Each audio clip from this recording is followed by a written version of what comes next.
রোজকার মতো আবারও মনা তার প্রিয় কাজটা নিয়ে বসেছে। ও সবসময় সময় করে উঠতে পারে না, কিন্তু যখনই একটু সময় পাই, দেখি মা একটু দেখতে দাও, যখন একটু সময় পাই ওর এই পছন্দের, হ্যাঁ দেখেছি, এটা হচ্ছে পাখি এঁকেছে, এগুলো পাখি এঁকেছে। আর আসলে আমাদের তো শিল্পী ফ্যামিলি, আমাদের ব্যাপার স্যাপারটা একটু অন্যরকম। সবাই সবাই আসলে আমরা এই শিল্পতার ওপর থাকি, শিল্পকর্ম করি। এই যে মনার হাতের অপূর্ব অপূর্ব সুন্দর কাজ।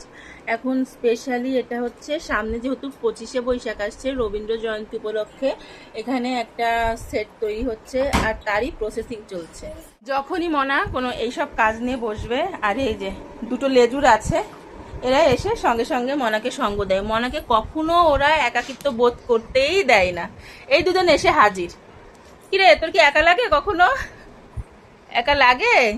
কোনো সময় একা সময় চাই।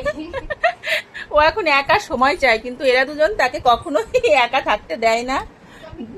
মনার গন্ধে, মনা যখনই বাড়ি আসে মনার গন্ধে গন্ধে তারা মনার ঘরে চলে আসে। আমাদের বাড়ির সব থেকে বড় ওস্তাদ, সব থেকে বড় সদস্য, এর সব দিকে নজর, সব কাজে একে থাকতেই হবে। আচ্ছা রেন রেন বলো, রেন রেন গোয়াটা বলো তো। আচ্ছা বৃষ্টি তুমি চলে যাও বলো, বলবে না? তাহলে টুইঙ্কেল টুইঙ্কেল, টুইঙ্কেল টুইঙ্কেলও বলবে না, তাহলে কি বলবে? জনি জনি, জনি জনিও বলবে না।